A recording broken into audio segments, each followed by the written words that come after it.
There seems to be an awful lot of difference paid to depending on what sort of show you're doing, what sort of station you're doing it on. And that's the reason I say Radio 4 overall is a current affairs radio station. Yeah, I see your point. I think the compliance thing is a really difficult, muddy issue, and I think it's different in the context of politics and current affairs to it is in comedy. I think I might be wrong on this, but I'm pretty certain that the show that Joe was on was broadcast at 6:30 on a weekday, and that has been a comedy slot for as long as I've ever listened to the radio. Well, some people would say the Today programme's a pretty good comedy slot at times as well, but I mean, not always unintentionally. But, you know, here's the thing. I just think there's a double standard at the BBC. I mean, a lot of people on Twitter this morning saying to me, how come they sacked Danny Baker so quickly and they haven't really done anything about Joe Brand? And not only have they not done anything, but they decided it was a good joke to broadcast. They were able to think about it. I presume they had a conversation about whether to let it go out, and they did. Well, I think the Danny Baker thing is twofold. One, I think it's because it was a joke about the royal family, and so people are quite sensitive about that. And Danny's even admitted it himself in an interview. He said, do you know what, I didn't intend it to be racist, but clearly having seen it, it was, and they were right to sack me. And I think that that was a misjudgment by him, whereas I genuinely think where Joe came from with it, comedy comes from exaggeration, doesn't it? You take things up the absurdity curve, and the absurdity of throwing a milkshake at someone was throwing something equally liquid-based that was more violent and corrosive. So the joke is battery acid. And genuinely, I think the interesting thing is the broadcast. If she said that in any comedy club in the country, people wouldn't think twice, because people dance along the line of acceptability in comedy clubs. Yeah, but also most comedy clubs are full of people who have bought a ticket to be in the audience of a comedy club. You know, that's not the same as being somebody listening to Radio 4. You know, there's all kinds of different... I mean, we can argue about this all day, Ben, but you'd have to admit that there is a great deal of inconsistency here. I think the Danny Baker thing and the Joe Brand thing, they're really difficult to compare. I think they really are. Well, they can't. They're not that difficult to compare because they both involve the BBC. One of the reasons that Danny Baker was fired was for something that he didn't even say on the BBC. Yes, I understand that. I mean, I'm not going to get into the Danny Baker thing, to be fair, because it's not like what we're here to talk about. Well, it is, actually, because it's all... The whole point is it's all connected, Ben. You can't just say one thing is not sackable and another one is. And I'm not actually going after Joe Brand here. I'm talking about the inconsistencies within the BBC. I think that... let's go with Joe Brand's thing. I think that if you are going to hire stand-up comedians, they are going to take risks. That's where funny often lies. It's in the territory where you take risks. And to be honest, I think, comedically speaking, I don't think it was that massive a risk. I really don't think it was. I think it was a joke that 5 years ago, in a less febrile atmosphere, people would go, oh, that's a comic exaggeration. Brilliant, let's move on. What would you say if she had made the joke about somebody else, for example? I think the problem here as well, which we are kind of dancing around, is that she's made a joke about Nigel Farage, who is, by all intents and purposes, a hate figure for many people on the left of politics. And so for them, it's fine to make jokes about throwing acid in his face. If somebody had made a joke about throwing acid in Theresa May's face, I think it might have been different. Possibly, although, again, context is our friend. I think let's look at who is having milkshakes thrown at them. These are not people who are... I'll get right to the point. The people who've had milkshakes thrown at them predominantly, Nigel Farage, Tommy Robinson, Carl Benjamin, these are not members of the right. These are not people who are Brexiteers, even though they support Brexit. These are members of the far right. No, they're not. Nigel Farage is not a member of the far right. That's your judgment, Ben, right? Now, you are sitting there very cosily agreeing with Joe Brand, and you're entitled to do that, but you cannot say that Nigel Farage is far right just because you and your mates think he is. Well, Mike, let me back that up with some firm evidence for you. Because your firm evidence is an opinion.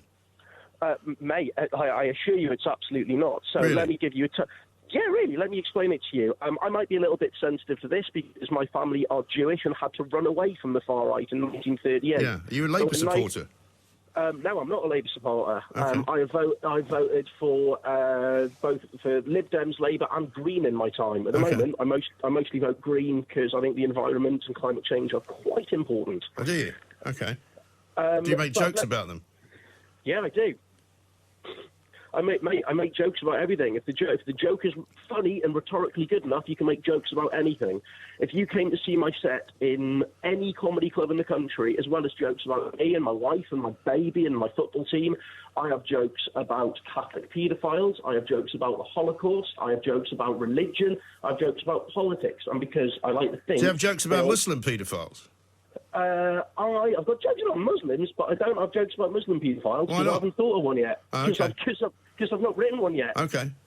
It's all right. If I think it's a good one, I'll stick it in there. All right. But so where's all this evidence you're going to give me?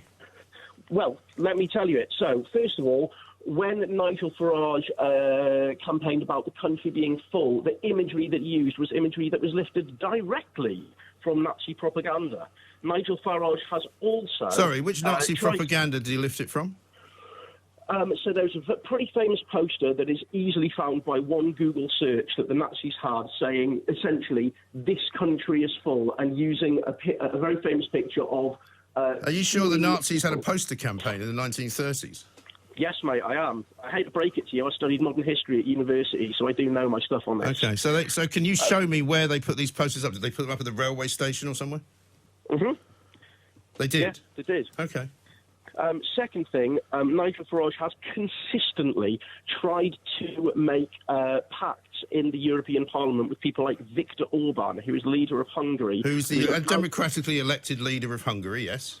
And also a very, very vocal anti-Semite and far-right figure.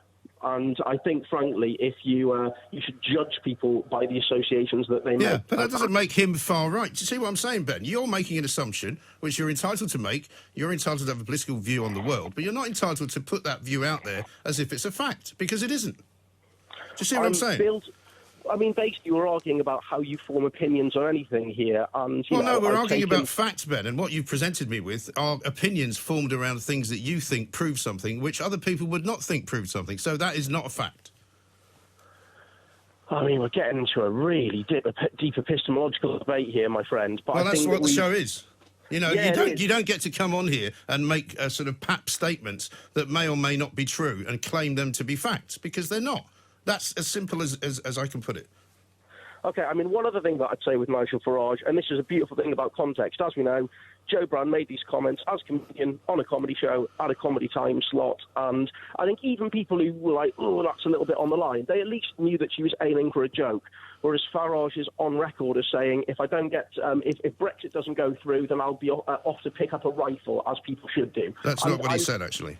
It's just You're paraphrasing what he said to make it sound worse. That's okay. You're allowed to do that. But once again, I have to pull you up on it because we're talking about facts. So I'm not paraphrasing it to make it sound worse, but he did, because genuinely, I can't quite remember the quote. No, of course you can't. He did reference picking up a rifle and inciting violence. No, he didn't, actually. He talked about people becoming so angry that they might go to the front line, OK? Now, clearly, that was in context, as you like to put it, in the context of nothing to do with asking people to pick up a rifle and go and shoot somebody. That's the point. Your context is my context, is everybody else's context, and sometimes it can be different. Do you see what I'm saying? You like to, because it's a human nature to want to make a context more preferable to the way that you see the world. And I don't mind you doing that, Ben, but don't pretend that you're the only one that's got it right. No, I don't. Going back to what I was saying, I think with the people being milkshake, I very much believe there's a quite a famous philosopher called Karl Popper who basically says we should be tolerant of everything apart from intolerance. And when you look at the likes of Carl Benjamin and Tommy Robinson, and I am going to keep banging on about Farage because well, you can mention Carl Benjamin and Tommy Robinson in the same sentence, but I would urge you not to put Nigel Farage in there at the same time because he was elected and they weren't, and there's a reason for that. He is not far right. He might be populist. He might be somebody that you don't like. He might be somebody that says things that you don't agree with. That does not entitle you or anybody else to throw anything on him. We should not be doing that in this day and age. So I'd say there is a definite difference between Robinson, Carl Benjamin and Nigel Farage, and that those two are, I mean, they're convicted, at least one of them, well, Tommy Robinson's a convicted criminal, and Carl Benjamin has incited violence. So is Jeffrey Archer. He sits in the House of Lords. Let's talk to Paul, who's in London. He wants to talk about Joe Brand. Hi, Paul. Michael, Bean, how are you? Very well indeed. Nice to hear from you. What do you want to say? Oh, it's such a tricky one, isn't it? I think the problem is we have... I've got views that can appease the left and right and the centre, I guess, right? So I think we all agree in freedom of speech, first of all. And then I don't believe Joe Brand did anything particularly wrong. I mean, I know they were talking about maybe it was pre-recorded, so should they have fought twice? But I think that's the issue more than anything else. Yeah. Listen, I'm not in the business of shutting people down from saying what they say, but there ought to be consequences, and I'm not saying the consequences should be that she gets fired or anything like that. But you can't sack Danny Baker on the one hand and sack, Russell Brand for something else, and then not have a view, which the BBC clearly has, in the same region on Joe Brand. Yeah, well, let's get the freedom of speech bit out of the way. So she's a comedian, she's done that. I think the problem is there's a bit of a lack of, say, inverted commas, right-wing comedians out there that maybe they don't get enough airtime or... Do you know what I mean? I think that's the real problem because... Do you remember Frankie Boyle? Yes, I do remember. Not only do I remember him, he's blocked me on Twitter. That's how funny he is. You can go on YouTube, and he's kind of like a satirist, isn't he? I'd say he's more left-leaning. He's a bit sort of like Freemasonry sort of jokes and stuff. But he will go for anyone. Go on YouTube and look at some of his Muslim jokes. And then look at the comments, which is always a good indicator of society. A lot of Muslim guys are going, oh, man, I shouldn't laugh. Don't let... But this is hilarious, because when we have good satire, world-class satire, it can bring us together because we can laugh at each other. I agree. But you're not going to seriously... No, listen, you're making some interesting points, Paul, but you're not seriously going to tell me that you think the BBC would entertain right-wing comedy. Well, that's something we have to push. It has to be at least... right-wing... Do you remember, like, the left as well? The left have been so politically correct. It's gone so mad that... Really, if you've got to write a good satirist, he'll go for anyone. Or she will go for anyone. That's the point. No, look at right and left. It should just be bang in the middle. Anyone's fair game. Yeah. But then it's a comedian, or maybe someone who's like you're quite funny, so you can do it on your show. Yeah. But then someone like Boris Johnson, to go with the burqa stuff. Yeah. In his position. I mean... Yeah, but see, was he making a joke or not? I mean, Carl Benjamin's name came up earlier when I was talking to our comedian guest. Now, Carl Benjamin got into all sorts of trouble for the rape joke that he made about Jess Phillips. Now, that was horrendous as far as I was concerned. Carr as well, wasn't but it was Jimmy still... Carr. He said his defence was that it was a joke. Now, I mean... Sorry, I don't know who the guy is. Is he a comedian, that guy? No, he was running for office. He was running in the European elections. I mean, he's a YouTuber, basically. I don't think... I mean, he doesn't call himself a comedian. He was running for UKIP, right? He's a pretty disgusting individual. He's not somebody that I would in any way endorse. However, he made a joke which he thought was funny, or he was trying to make a point about Jess Phillips, right?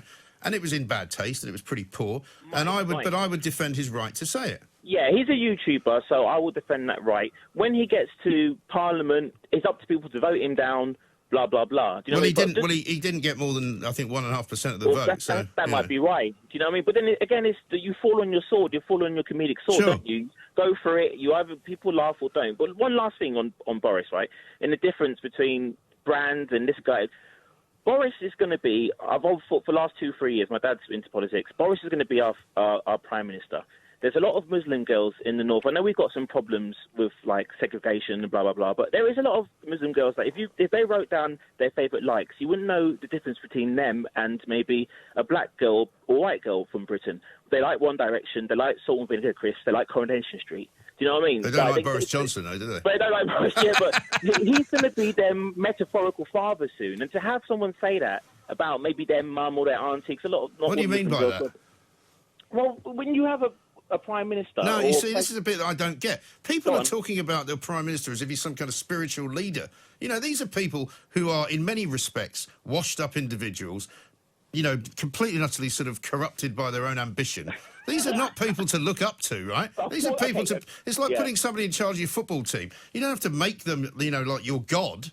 You just vote for them or not. But Mike, you're a learned individual. You've got autonomy of thought. You know what I mean? A lot of people do, unfortunately. My wife's a civil servant, and she said that she found out a few years ago when she was cabinet office that when they write certain publications, they write it in the age of 11-year-old. So that's the national reading age. That's just for the cabinet. Listen, I've got to run, man. Paul, I'm really enjoying the conversation, but I'm getting in trouble with my producer who says we're running late. Great call, though. Great call to kick us off. How about this from Virgil, who has tweeted in, very open to all and any humour, no matter how dark or offensive. But when there is a spate of milkshake attacks and the political situation being aggressive and nasty, to plant the idea in some idiot's mind by mentioning an acid attack is very stupid. It should have been edited out. And I think that's about where I am on this as well, because in the end, you know, of course, people should be able to make jokes, but we don't really live in a free society here where you can say whatever you want. And of course there is that whole conundrum of whether free speech means that you have speech without responsibility, because you don't. And I think in the end, Jo Brand will always make probably off-colour jokes about right-wing politicians that she doesn't like. She's a lefty. Everybody knows that. You know, she's made that joke before about, you know, what's the best way to a man's stomach? A bread knife. You know, that doesn't mean that she's encouraging people to stab their husbands, does it? Let's talk to Ryan in the New Forest. Hi, Ryan. Hi, Mike. How you doing? Yeah, very well indeed, sir. What would you like to say? I'd like to say, well, basically, it's covered really well, and it's gone all over the place. The Jo Brand thing, really. Yes. The two, you've had two callers on that have been really articulate and informed about it this morning, I thought, especially from a comedy perspective.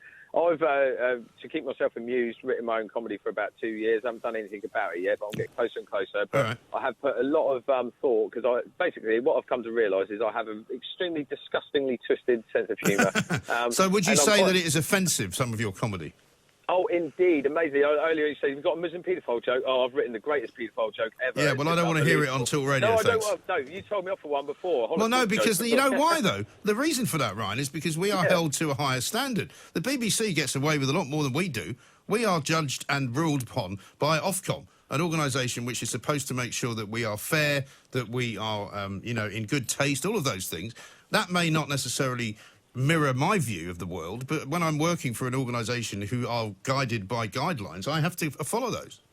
Well, exactly. And actually, at the time, when you pulled me up on it, and I put something on Twitter afterwards about it, I was like, it actually gave me a wake-up call as to, like you say, the responsibility of work. Yeah. Which I feel is something that should be looked at in the sense of a few things that have been raised as well in the conversations you were having earlier. One is that you said about, like, you know, about the sense of role models in our political system. Why should we hold them as role models?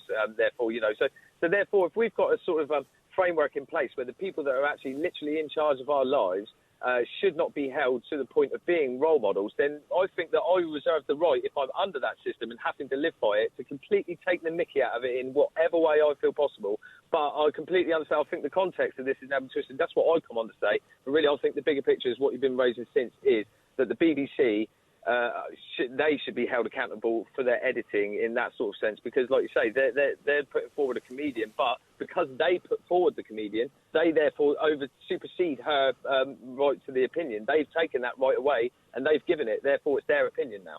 Yeah, and that's the problem as well. And the other thing about all of this is that the BBC should have given some thought to what was being said, because if we did live in a free society and if people were all responsible and everybody behaved as they should, you could say whatever you want. But in the current climate where people think it's all right to encourage others to throw stuff on political individuals, you know, it's not very smart to then bring acid into it, really. Oh, no, it's disgusting. I mean, you know, it's a horrific act, and obviously all sorts of things are circumstantial. You could make a joke in a comedy show, and one person would have had someone that possibly had an acid attack in their family, and you're going to make that one person feel bad, the other 100 laugh, and that's the sort of chance that you sort of take with it. But like you say, when it's coming across as sort of a public opinion or something that is taking, you know, a serious subject up until the point where someone makes a joke, you go, well, it was only a joke. Well, hang on, it was a serious subject up to that point. Right. You surely you can't really then claim it as a joke. And also, the not only the context, but the location is important. I mean, if you, for example, take your slightly offensive comedy show into a comedy club, right? People go into comedy clubs knowing that they're liable to hear things which might be considered offensive. But when you listen to Radio 4, or maybe even Talk Radio, you're not expecting to hear that. So you have to take that view. And if you're running a radio station, you have to then temper your view of what is offensive and what is allowed, rather than what's good in a comedy club. Well, I mean, yeah, definitely. And I mean, one thing since I grew up, I was in an all-boys school in the late 90s. And I feel I've watched society change so much from the 2000s that half the things that we took the mickey out of on a daily basis just would not have been acceptable, would not have happened. We'd have been encouraged not to, whereas before we all encouraged ourselves to do it. And I feel like it's with that, we've obviously moved forward in certain circles for the better, but what we are doing is we're decreasing our circles around ourselves. So therefore, our backbones are getting slightly softer, and therefore we are going to reach a point where we do have the opinion is going to be, I don't know, so subjective that it's not actually going to be a real opinion anymore. And that is, I think, what a lot of people are scared of, especially in like comedy, because we rely on being able to twist that opinion. And in everyday life, God, I've only got into comedy because I tried to make jokes out of everything, you know, depending on which sort of people are around me at the time, as you know, as disgusting as they need to be, or as humorous as they need to be, or as twisted as they need to be, just to get through life. So. Exactly. Ryan, this is a great call. Thank you very much indeed, Ryan, there in the New Forest, making sense about all of this, because the trouble is there is no straightforward answer to every single question that you put. And you have to be careful sometimes what the question is as well. Let's talk to Colin, who wants to talk about Joe Brand. He's in Glasgow. Hi, Colin. Hi, Mike. Fantastic you're back. Brilliant you're back. Thank you very much. I missed you all, and I'm glad to be back. Right. What it is that I think there's double standards here, because remember the para close protection unit? Yes. That put Jeremy Corbyn's face on a target. Yes, and amongst many others, by the way. Yeah, so, and there's a big clamour, especially from the BBC, how bad this could be really bad for democracy, etc., blah, blah, blah. So I think it's really double standards here. I mean, I just think it's okay to do it with Nigel Farage, or any other kind of politician that's probably pro-Brexit. Yeah. But when it comes to the other side of the coin, oh my God, that's terrible, you shouldn't do it. And sad, I mean, what happened to the Labour MP was totally tragic, totally sad, and they always bring that lady's name up regarding that as well. So, I mean, to me, it's really double standards. Yes, it really is. There's no doubt about that. I mean, there's absolutely every reason to believe, Colin, that if somebody had said this about Jeremy Corbyn or about somebody that we were thought to not despise, then it wouldn't have been allowed.